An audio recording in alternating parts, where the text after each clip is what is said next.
Good evening, everyone. I'm Ankit and you're watching StudyIQ IAS English channel, and today we are going to discuss important news and articles in the Indian Express newspaper for 28th of March. And as you can see, we are going to discuss 6 important articles today. The first one is about a opioid drug known as fentanyl. This fentanyl is in news because US has marked several countries including India and China from which the raw materials for manufacturing this particular drug was being sent illegally into US, and the organized criminal groups into US, they are using those raw materials to manufacture and supply fentanyl in US market. Now this fentanyl is a cause of several death and drug related abuse in US, and that is why the US administration currently has increased its focus on controlling the menace of fentanyl drugs. So we are going to understand what this drug is all about, what are its characteristic and health related risk. These are important from GS paper 3 perspective, that is science and technology. Now then, in the second article we are going to discuss the Mahatma Gandhi National Employment Rural Guarantee Scheme, or Manrega, as the government recently it revised the wages that are available to the workers who have enrolled themselves into this particular scheme. So we'll be understanding how the wages of this scheme are fixed. Is it constant over the entire country or is it different? We are also going to understand several provisions of this act, of how and what kind of a work is available to people in India, especially under this scheme. Now this scheme is a flagship scheme for employment, therefore it is important from GS paper 3, that is matters related to employment in India, particularly the unskilled rural work available to Indian unskilled laborers.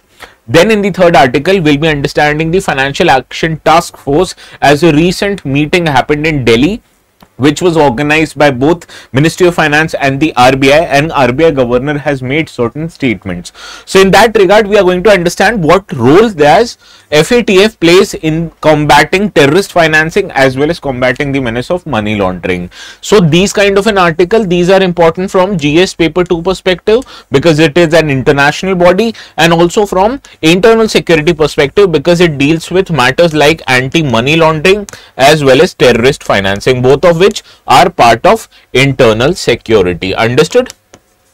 Then in the fourth article we'll be understanding a particular section of the Digital Protection Act, that was DPDP Act of 2024, as a particular section of this act is in news because it in a way liquidates, or it in a way liberalizes the kind of ways in which government has to provide information, and this has alleged, or this has brought allegations of the government that it is trying to do away with the original philosophy of the Right to Information Act. So we'll understand what the provision under section 44 subsection 3 of this act is, how it tries to nullify one of the provisions of the RTI Act, that is section 8.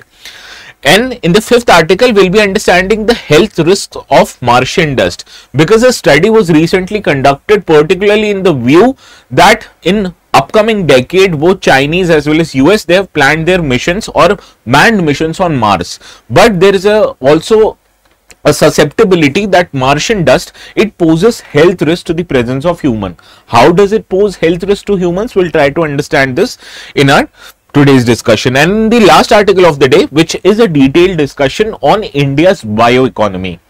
Now you understand, with increased pressures of moving towards a sustainable economy, the use of biological resources for economic purposes are increasing, and that is what bioeconomy is. So we'll try to understand in great detail about the size, structure of India's bioeconomy, how it is going to flourish, what are the challenges that might be faced by the government in order to promote this bioeconomy.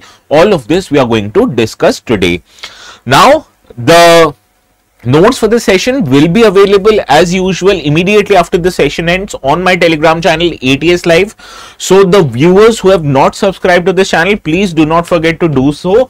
And also, if you like this video, do not forget to give us a thumbs up, because it helps us keep motivated, because you understand these kind of a work on a daily basis can be quite mentally draining. So I need all of the motivations that I can get from you guys. So please do not forget to give us a thumbs up, and also after this video ends, let me know in the comments whether you like this session or not.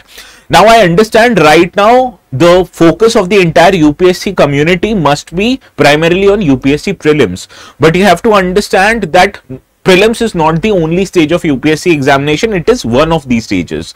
After you successfully clear prelims, you have to appear for UPSC mains exam, which is like a test match. For example, if the UPSC prelims is like a T20 where you need to hit every ball that is faced with you, test match requires strategy, and that is where answer writing comes into focus. So please make sure, do not ignore entirely your answer writing. Please try to cover up even at least one answer every day. You will be sorted in case you clear prelims, and I hope every one of you who are watching this are able to clear prelims. So that is why even these days I am going to cover important practice questions that will help you inculcate the answer writing, and it will also make sure that you do not forget the skill of answer writing. So this is the question that we are going to take up today, highlighting the key components of bioeconomy, analyze the factors driving its growth in India.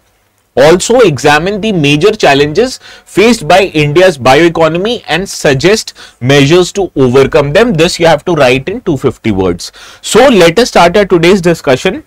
Before solving that question, we need to understand other articles, and then we'll proceed to the article related to bioeconomy. So in that line, let us start with this first article, which appeared on the very front page of today's newspaper, that is page 1, and it states that 2 smuggling fentanyl inputs got it from firm indicted in US, and this is per the Gujarat Anti-Terrorist Squad. Now this news particularly borrows a news which appeared in last week. It stated that the United States has now named India along with China as a state actor, which is enabling direct and indirect supply of precursor chemicals and equipments which are used by drug traffickers in the country of US, particularly to produce an illicit opioid substance known as fentanyl. Now the Gujarat Anti-Terrorist Squad, it has claimed to found a link between 2 persons arrested this month for smuggling fentanyl precursors to Mexico and Guatemala, and a Hyderabadi based pharma company whose top executives have been indicted in US for unlawfully importing the precursors. Now you understand, India has a very good relations with US. So if US names Indian people and Indian company who are responsible for illegally smuggling these chemicals and equipments to US and to its neighboring countries, which allows for production of illicit fentanyl, this is a big issue. And also from our exams perspective, what becomes important is this particular chemical known as fentanyl, because fentanyl has been in use for quite some times and a question has not been asked on this particular topic. So you can frankly expect this topic to appear in this year's prelims. That is why I am emphasizing too much on such kind of a substance. But let us first understand why is actually fentanyl in news for such a long time. Now in 2025 annual threat assessment report, which is published by a US based government entity, it stated that there is a growing role of other countries in supplying materials that fuel the ongoing fentanyl crisis in US, and that is why it has named 2 countries, that is China and India, responsible for sending these raw materials into US, and using these raw materials, the drug traffickers mostly belonging to the Mexican drug cartels, they are manufacturing these opioid substances and selling them into US markets. Now according to this report, fentanyl and other synthetic opioids, they have remained the deadliest drug trafficked into US, responsible for over 52,000 deaths in over a year period ending on October 2024. So you can understand, this is the size of deaths which has due to the poisoning related to consumption and overconsumption of fentanyl. So naturally any government, especially for a developed country like US, they would want to get rid of this menace. Now I understand earlier in the 80s and 90s, US government made its mission to deal with the crisis that emerged from the Southern American countries like Colombia, which exported in large quantities illegally, that is the heroin as well as the cocaine.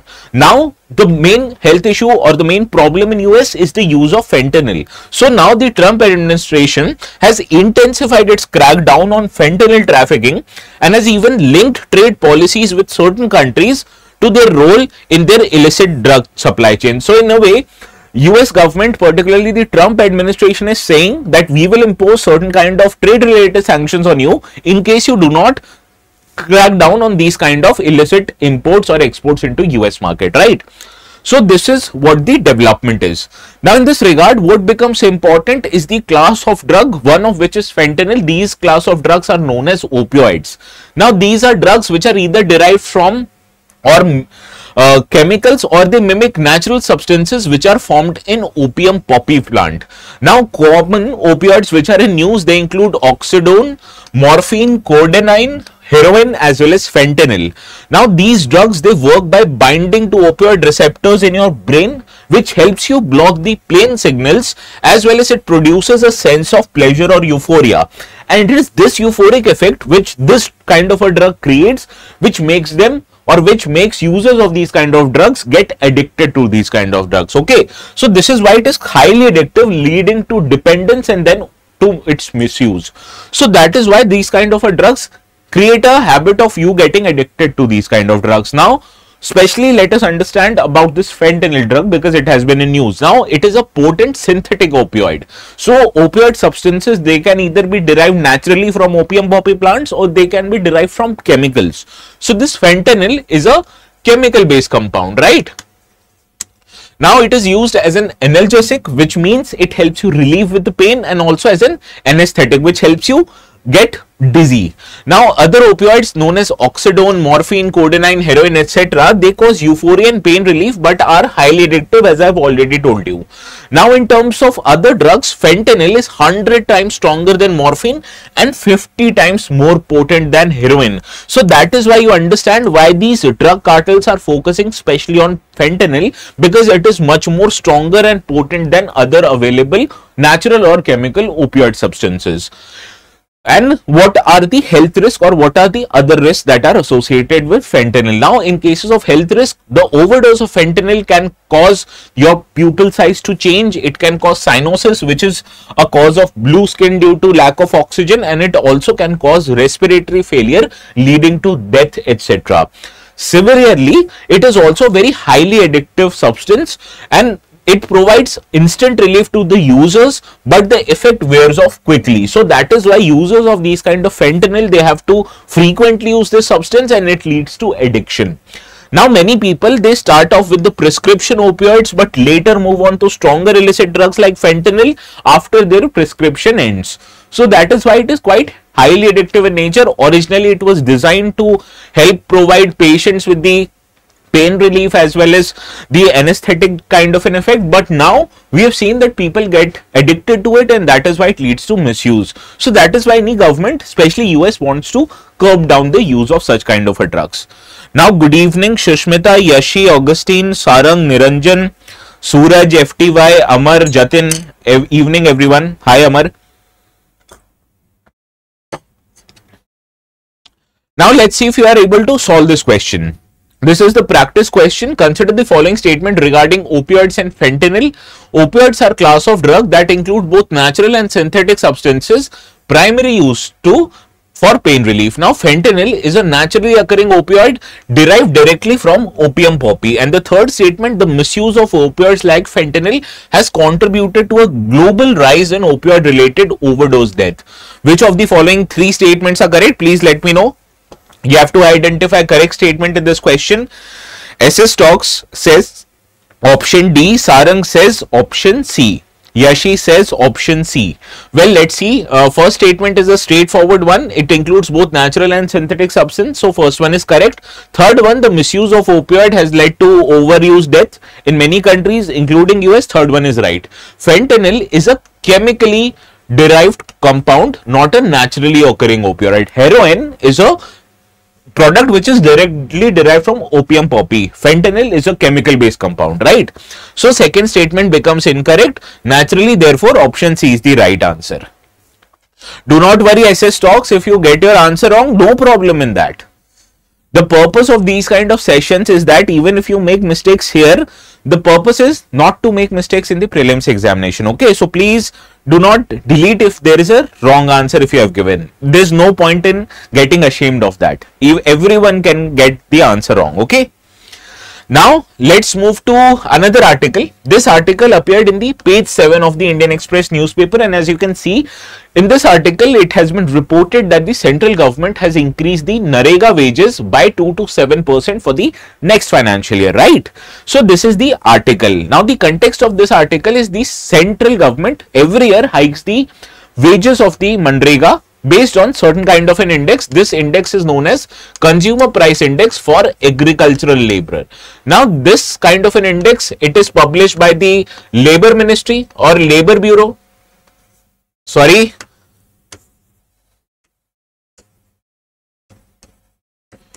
Now the base year for this kind of an index is 1986 and 87. So based on CPI, agricultural labor, the government of India every year revises the wages based on the inflation. Okay.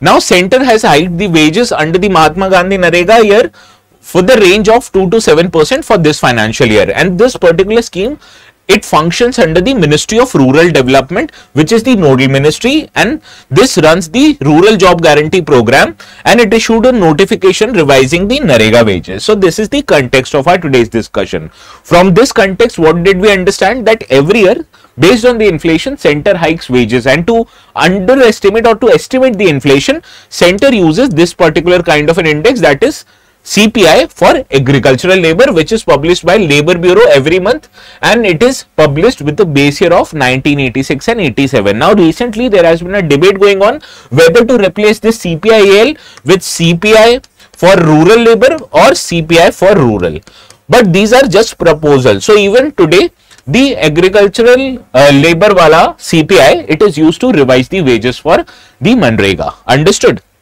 Now the question is, what is Manrega? Now, Mahatma Gandhi National Rural Employment Guarantee Act, it is one of the world's largest guarantee program for work, which was launched at the time when UPA was in power in 2005, and it functions, as I have already told you, under the Ministry of Rural Development.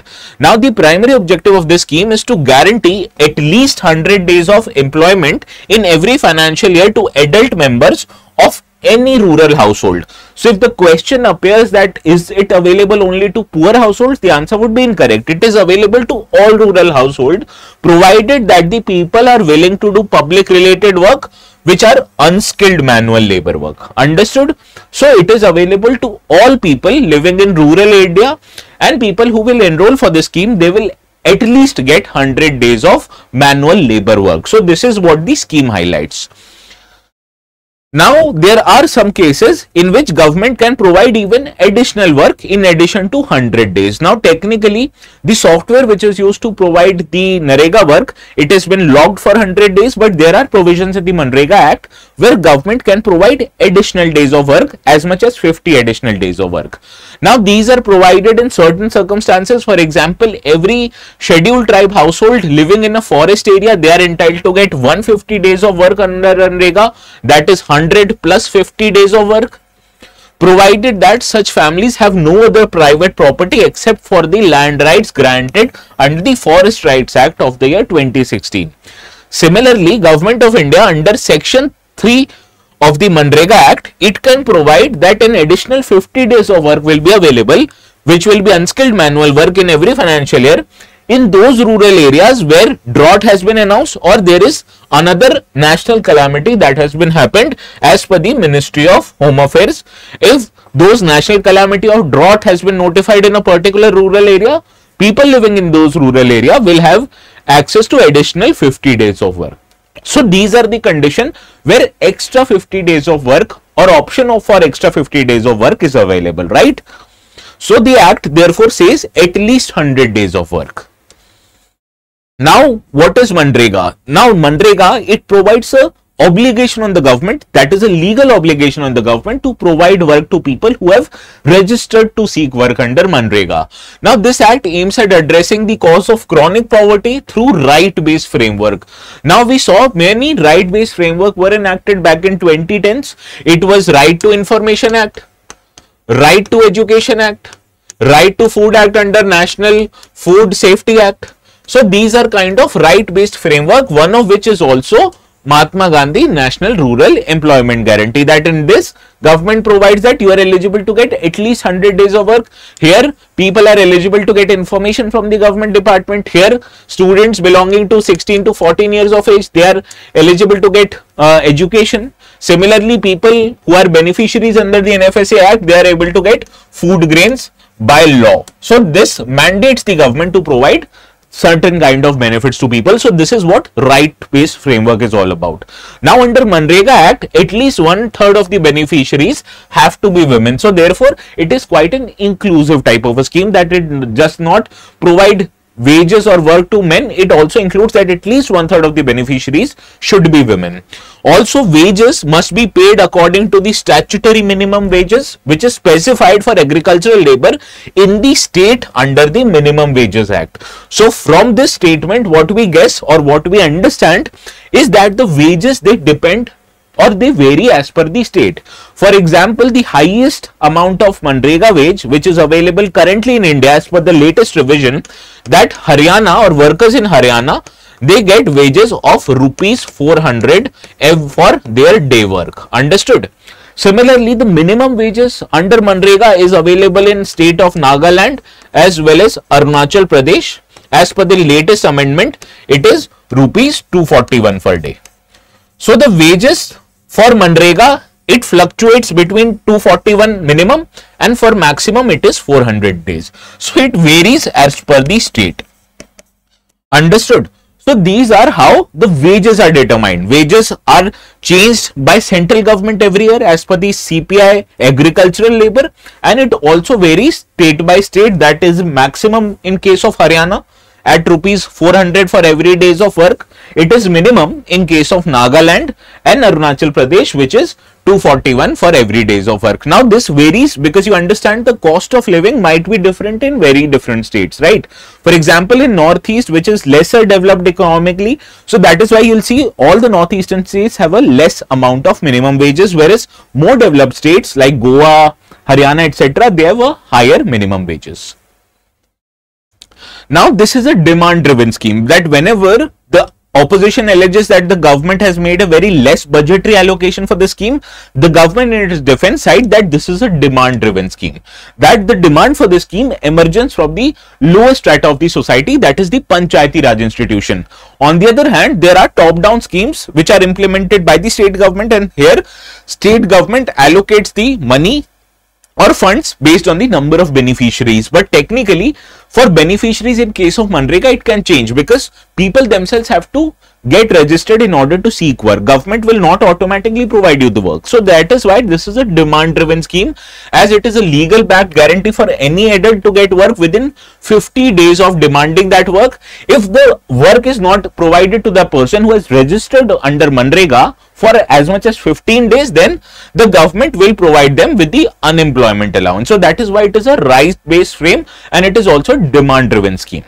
Now I told you, right, the demand for the scheme emerges from the lowest strata of the society, that is it requires decentralized planning, and therefore Panchayati Raj institutions have a very key role in that, because you live as a rural person living in a rural area, you will go to the Panchayati Raj institution and say, see, I do not have employment, I want to work under the Manrega scheme, and it is the job of PRI to identify what kind of works will be undertaken in the rural area and how to implement these kind of works. And this is undertaken with the permission of Gram Sabha, that is the all adult who are eligible to vote in a Panchayati Raj institution. They will decide what kind of a work will be undertaken and how much people will be used to get that type of work, and at least 50% of the works must be executed by the PRI and the Gram Sabha itself. Understood this Manrega Act? If you have any doubt, please let me know. Now consider the following statement regarding the Manrega Act. Now Baga Pink's Manrega is etched in my brain. We have revised it so much, so I can safely say that in case a question appears in Manrega, you'll be able to solve it, right? So solve this question first, everyone. Consider the following statements regarding the Manrega of 2005. It provides a legal guarantee of 100 days of wage employment in a financial year to every rural household whose adult members volunteer to do unskilled manual work. This is a straightforward statement, and you might have no doubts in this statement, right? The wages under Manrega are determined by the central government and are uniform across all states and union territory. First of all, it is determined by state governments, and it is not uniform across all states and union territories. It varies as per the states and union territories. As I have given you with example, the highest amount of wages are available in the state of Haryana. but the lowest amount of wages are there in Nagaland and Arunachal Pradesh. Now, at least 1/3 of the beneficiaries under Manrega must be women. This is a straightforward one and a correct statement. So, first and third are right, second is incorrect. We have to identify correct ones. So, option B, 1 and 3 is the right answer. Sarang, Shushmita, Yashi, Baga, all of you are right. Now let's move to this third article of the day. This third article, as you can see, has a picture of RBI Governor Mr. Sanjeev Malhotra, and it states steps to fight terror financing should not stifle legitimate activities. So this is a statement given by the RBI Governor himself. Now recently, where the RBI Governor made statement because India recently hosted the Financial Action Task Force Private Sector Collaborative Forum in Mumbai, and it was organized by both RBI as well as Finance Ministry, and herein the RBI Governor has made a statement that he has called for a balanced approach in fight against money laundering and terrorist financing. He has said that these kind of regulations to prevent these kind of misuse of money is important, but we have to make sure that any measure, it does not stifle with legitimate financial activity and financial instrument, right? So from our today's discussion perspective, what becomes important is the body called as Financial Action Task Force, right? Now this is an intergovernmental body, which means the members of these organizations are not statutory bodies, constitutional bodies, but governments themselves. Now it has been developed, or this body was established to develop standards which will enable it to prevent and combat money laundering and terrorist financing. Now you must have heard this body recently due to India's want to get Pakistan listed as a blacklisted country under FATF, right? So this is why it was in news for several years. Now the headquarters of this body is located in the city of Paris in France, and the background of this particular body is that it was established back in 1989 during the G7 summit in Paris to develop policies against money laundering. The objective of this body is to establish an international standard and develop and promote policies in every country or the every member country, so that at both national and international level you will be able to combat money laundering problem and you will be able to combat terrorist financing problem. Now what was seen quite recently, that selling and sending of arms and ammunition, it is very difficult across the borders. So what the terrorist organizations do is that they use the money laundering facility to send money to the sleeper cells located in other countries, and those sleeper cells who are living in a particular country, they will procure such destructive material from that country itself. So it was seen, in order to combat terrorism, you need not essentially control the flow of drugs, you need not essentially control flow of arms and ammunition, but specifically you need to control the flow of money. So controlling the flow of money will actually help you combat terrorism. So this is why such kind of a body can play a very key role. It will help each and every government to have a specific set of policies, laws and application, which will help every government to combat such menace of money laundering and terrorist financing, right? Now why is this body effective? I will tell you. First of all, let us address what kind of members does this body have. I told you this body is an intergovernmental body, which means government of these countries are the members. So this country has 40 members, that it includes 38 countries and 2 organizations which include European Union and Gulf Cooperation Council. And major countries who are the member, you can see India, China, US, Saudi Arabia, UK, Germany, France, even Pakistan and Turkey. Now India, it became a member of FATF back in 2010. So this is what you need from your prelims perspective. Now why this body is quite effective? Let me tell you the way. Because it first of all sets international standards. All of the members who are obliged to follow these standards, they have to change their policies, they have to change their legislation in order to make them in consonance with the standards set by FATF. And if they are unable to do so, they will be put in grey list, which includes countries that are considered to have weak anti-money laundering laws and counter-terrorism financing policies. So those countries who do not follow such kind of legislation or standards which are mandated by FATF, they will be first put in grey list, and this inclusion serves as a warning to the country, because if you are not following the instructions of FATF, you will be put in grey list, and even if they do not amend their ways, they will be put into blacklist, which includes countries considered as safe havens for supporting money laundering and terrorist financing.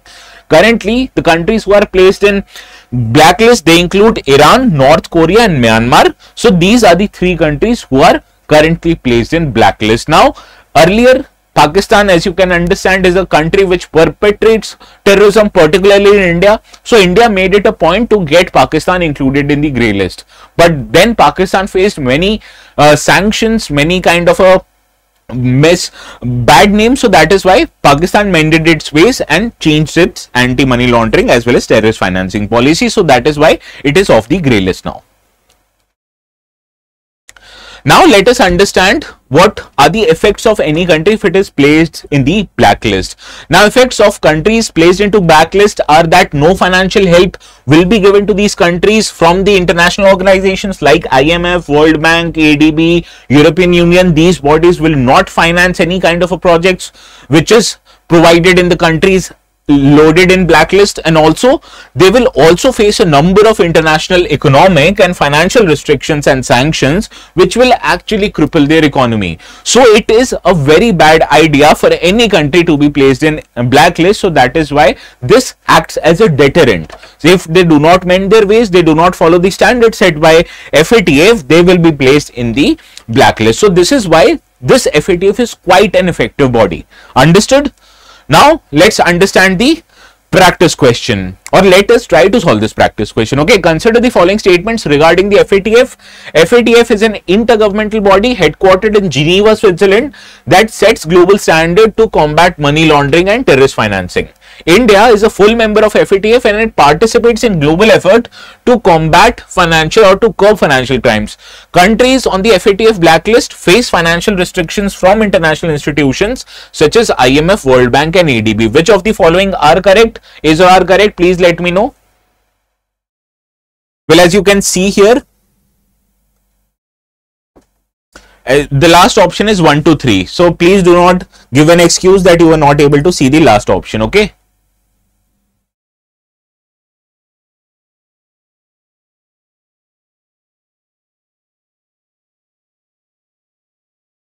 Well, FATF is an intergovernmental body headquartered in Geneva. This one is incorrect. I told you it is headquartered in the city of Paris.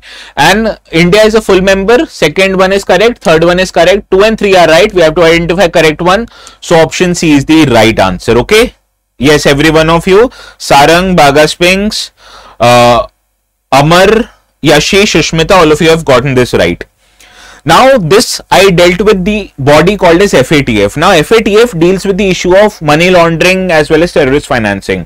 And you understand the questions on money laundering appear every year on mains examination. So you'll see from the last 10 years or so, you'll see 5 or 6 instances where the questions on money laundering have appeared. Now the topic of money laundering, if they don't appear in the news, we make sure to cover it in the foundation classes which are offered under the Sampoon batches, right? So that is why not just money laundering and security related courses, but all the other subjects, be it polity, economy, environment, geography, history, everything is covered in the P2I foundation batches. Now if you want to take admissions for the batches, you have to understand that the admissions are closing on 31st of March 2025. So please make sure to get your admissions before that. To take admissions, what you can do is go to our website, create an account here, click on explore courses. Once you click on explore courses, there is a tile which appears in, and as you can see, it says that such a sale which is going on, it is valid till 31st of March, and you have to understand that the admissions are getting closed on 31st of March. Now what you can do is go on the tile called as UPSC IAS English, because in these kind of courses we are offering the courses exclusively in English language, and this will help students who are not comfortable with Hindi or with a mixed kind of a bilingual classes. So these batches are exclusively available in English. So students from south, northeastern part of the country, or anyone for that matter who is not comfortable in Hindi or in other languages, you can get admission in these kind of a batches. Now P2I batches for 2026 March morning batches, admissions are going on right now, and as you can see, these are available at a discounted rate right now at 34,999. But let me tell you in a way where you can get discounts even on this amount, right? You might see a ticker which is on the bottom half of your screen. It is saying that please use the code ATS Live to get maximum discount. So click on buy now. You see there is an option to add promo code down here. Click on add promo code.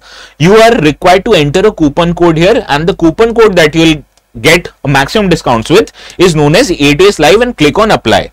As soon as you click on ATS Live and apply it, you see the discounts available is at 6,999 and the final course fee that you will be required to give is 27,999. Understood? So this discount is right now ongoing and it will continue till 31st of March. After that, this discounts and also the admissions for this particular batch will be getting closed. So please make sure to get your admissions before the final date, not just on the final date but before it, in order to prevent the rush. Understand? Now let us move to the next article. This article appeared in the yesterday's newspaper on the explained page, but we understand, as we already had a 1 hour session yesterday, so I was unable to take this kind of an article. So do not worry. In case I missed out on any article in a particular day, I make sure to cover it in the subsequent days so that no important article is left out in case you are going to appear in the exam, right? Similarly, why are activists worried about a particular section of the new data protection law? This is what the article is saying it. Now let us understand the context. Now the opposition parties in India, particularly Congress, it has alleged that the government wants to use Digital Personal Data Protection Act 2023 or DPDP Act to curtail access to public information under the pretext of safeguarding privacy. So why is opposition parties making these kind of an allegations? Let us try to find that one out. Now first let us understand this DPDP Act, also known as Digital Personal Data Protection Act of 2023. Now this act was passed by the government to provide for processing of digital personal data in a manner which recognizes both your right to protect your personal data, that is requiring your privacy to be fulfilled, and the need to process such personal data for lawful purposes. So this act balances both these considerations. It provides you right to privacy and it also gives a way to lawful and law enforcing organizations to use your data in case of certain emergency situations. So this is what the act is. Now there is a particular section of this act known as section 44 subsection 3 of DPDP Act, which mentions that there will be a change that will be made to the RTI Act, particularly to the section 8(1)(j) of the RTI Act. Now this change, the RTI activists say that it will greatly reduce the amount of information that the government agencies will be obligated to disclose under the RTI Act of 2005. So let us get into detail what changes will this section 44 of DPDP Act will make to RTI Act so that the amount of information disclosure by the government will reduce. Understand? Now the section 44(3) of the DPDP Act, it modifies section 8(1)(j) of RTI Act, which deals with exemption of personal information to be disclosed under the RTI Act. Now earlier section 8(1)(j) of the RTI Act, it provided that information related to personal matters otherwise won't be disclosed, but in certain circumstances it can be disclosed if it served a larger public interest and it does not contributed or it did not amounted to an unwarranted invasion of privacy. So suppose a judge has a very large amount of asset. So technically RTI Act would say that personal data of how much asset a particular public servant has is not going to be disclosed. But what if the information commissioners feel that this kind of an information is or disclosing such kind of an information is in large public interest, then they can use section 8(1)(j) to disclose such kind of an information. Now this DPDP Act, particularly section 44(3), it replaces this clause with a broader exemption, simply stating that any personal information will be now exempted from disclosure, removing the larger public interest test. Now in cases of any personal information, they can't be disclosed because it wanted to prevent or it wanted to protect your right to privacy. So in case, even if the larger public interest demand disclosure of such information, it won't be disclosed under the DPDP Act. Understood this change? Now this change has actually invited certain concerns. What are these concerns? Let us try to find that one out. Now restrictions on public information access. For example, the previous provision of RTI Act, it allowed disclosure of personal information if it was in public interest. For example, government officers' assets and liabilities. You need to understand this. What if the government official, they are involved in corruption and they gain a massive amount of public property or they corner a massive amount of public property and make it a personal property. So you need to understand that such kind of an information shouldn't be protected in the blanket formation, that in certain circumstances when larger public interest warrant, you need to disclose even your personal assets, particularly of the public servants. Now this kind of a disclosure won't be possible. Now it will impact the RTI decision and precedents that over the years several decisions of the CIC, State Information Commissions, we have seen that they were based on the test of public interest disclosure, that in case public interest disclosure, they were mandated to disclose such kind of even personal information to the public. And now this new provision removes this discretion and it allows, or it does not allow access of such personal data. So these are the concerns which have been raised by the activist under this particular one.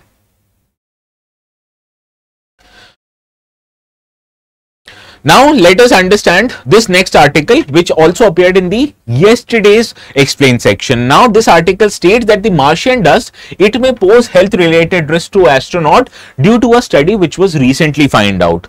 Now this study is particularly important because many space agencies, particularly US and China, they are wanting to send astronauts to another planet, that is Mars.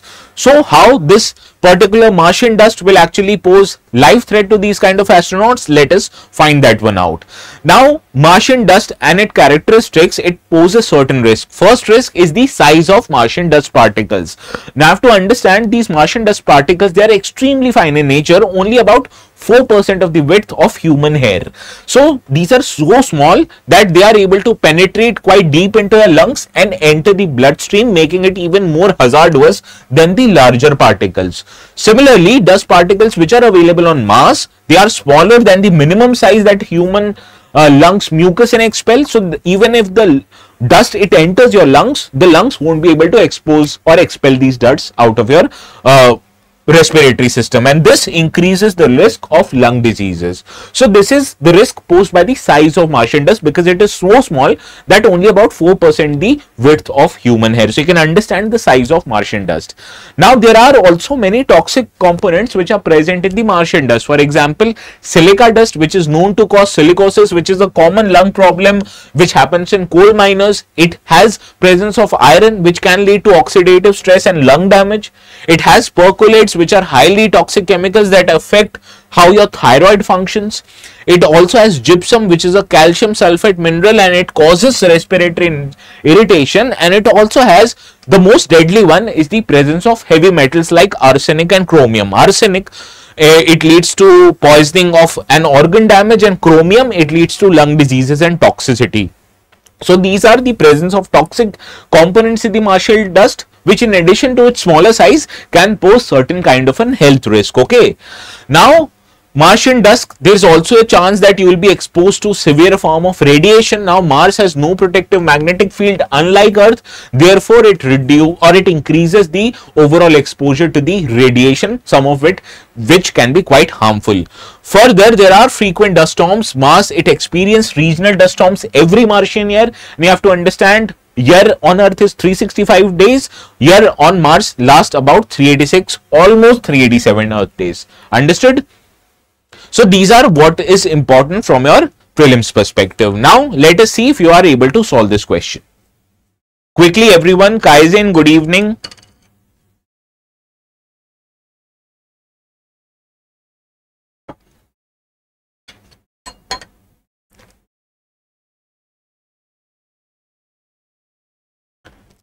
Well, Amar, Paris and Paris is as similar as Delhi and Delhi. Okay.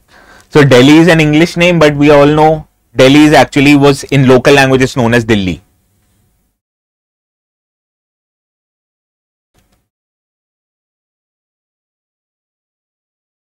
Now Martian dust particles are extremely fine, making them capable of penetrating deep into the lungs and entering the bloodstream. So first one is right. Percolates found in Martian dust are highly toxic chemicals that can affect your thyroid function. Second one is percolates, one is thyroid function. Yes, it is correct.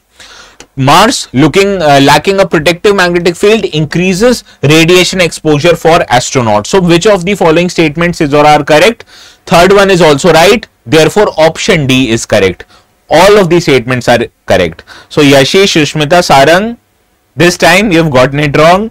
Baga Spinks very cleverly gave the answer after I've discussed it. Ritika, yes, you're right.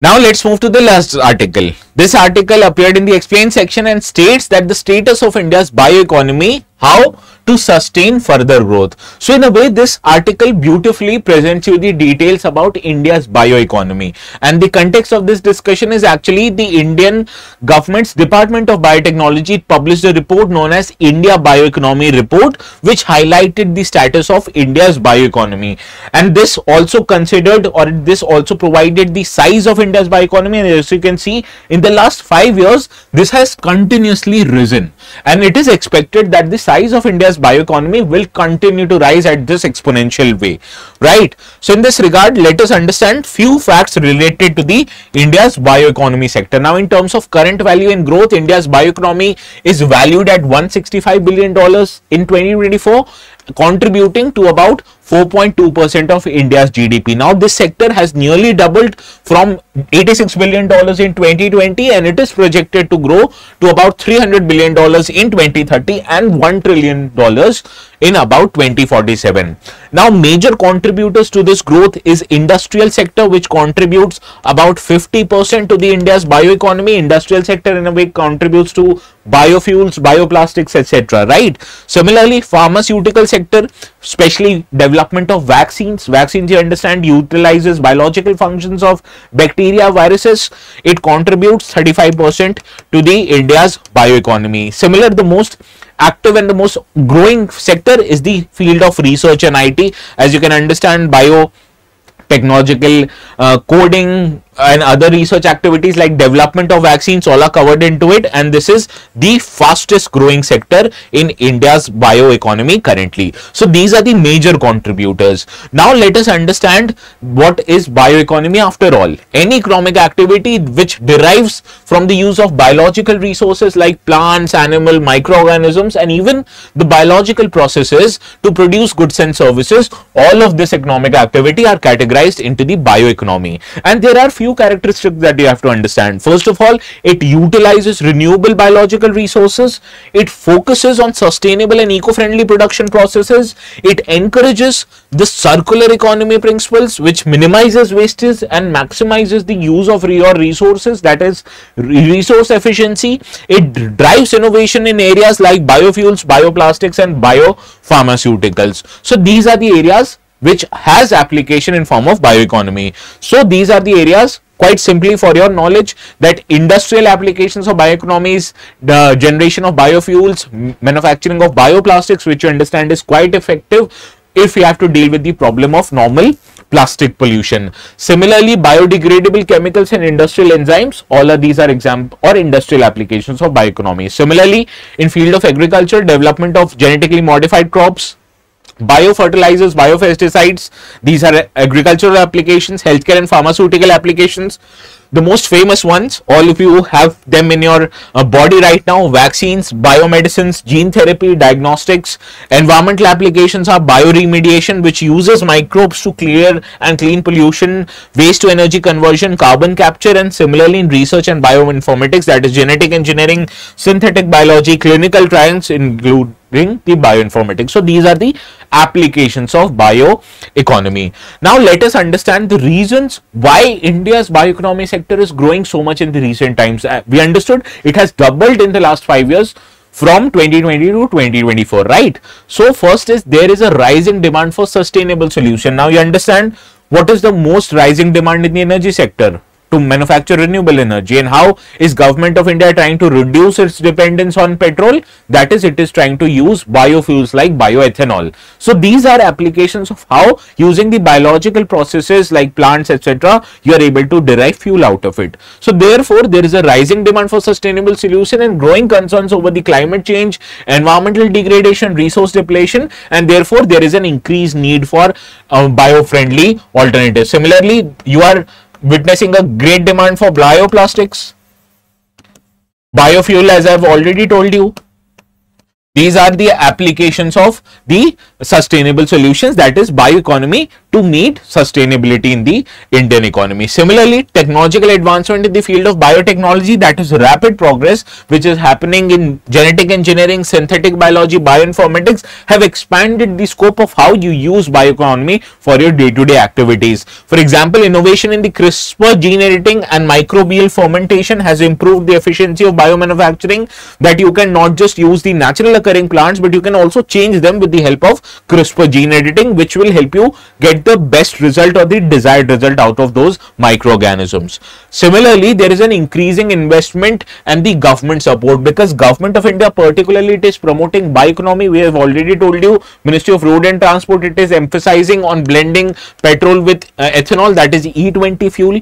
Similarly, India's Bio-E3 policy aims to establish India as a global manufacturing hub, and especially there is a special body in the Department of Biotechnology known as Biotechnology Industry Research Assistance Council, which provides funding and infrastructure support. So government, especially for providing funding for research and development activities, government is at the forefront. Now, another factors which are driving the demand and growth is the cost effectiveness and the local availability of bioresources. Now, plants and microorganisms, these are available everywhere. These are renewable in nature, relatively cheap, and also locally available. So, bio-based production process are often more energy efficient and less polluting than conventional methods. For example, crude oil you have to import it from other countries. Similarly, growing of maize can be grown anywhere in India technically, right? So this is how you ensure local availability of resources, which overall reduces the amount of pollution created in the supply chain. Understood? Sorry.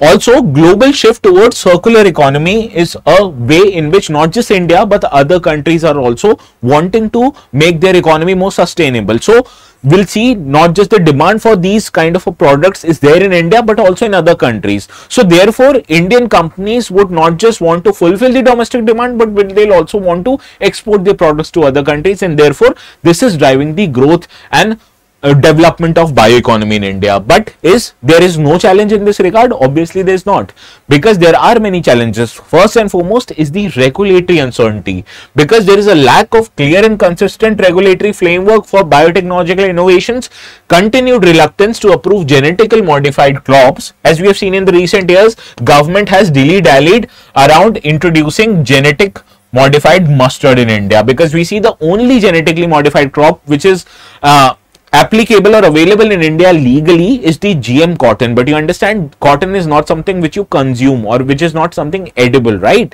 But instead, government is wanting to introduce GM mustard for a long time. Similarly, GM brinjal, but these are not being introduced because there are quite continued institutional as well as societal reluctance with the introduction of such kind of a crops. Also, the complex approval process and delays, it hinders the commercialization of biotech products, most commonly, as we can understand, with the genetically modified crops. Also, when it comes to availability of workforce, there is a shortage of skilled workforce. How many mechanical engineers, computer engineers, electronics and communication engineers you might have heard, but how many biotech engineers or how many bioinformatics engineers have you heard? Comparatively quite low, and this highlights that there is a shortage of skilled workforce, lack of trained professionals in bioinformatics, synthetic biology and biomanufacturing. So this is also one of the problems, that India does not have the availability of skilled workforce in this particular sector. Now also there is a regional imbalances, that bioeconomic growth is concentrated only in fewer developed states like in west and south.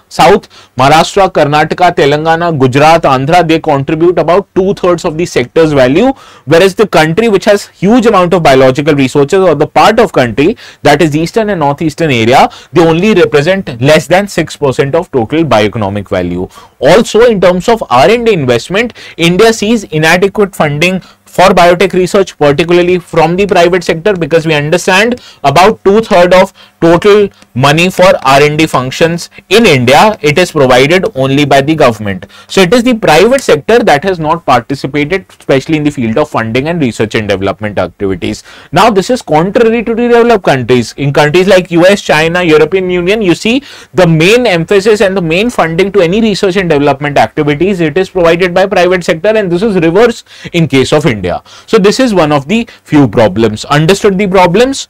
Now let's see how many of you are able to write the answers. Now understand, there were 3 answers that were submitted yesterday. I am still able to I was not able to correct them yesterday, I will make sure to correct them today, including the questions that are submitted before 8 p.m. That is this particular question. And if you have any doubt supporting or submitting this question, you always can contact me in this particular Telegram group, and you also can submit your answers before 8 p.m. if you want me to evaluate these answers. Understood? So with this, we'll conclude our today's session. I'll see you again tomorrow at 4 p.m. Until then, please keep reading and analyzing, and more importantly, keep writing your answers. And as we are progressing slowly towards prelim, I understand revising something that you already know is the most important task rather than reading a new thing. Understood?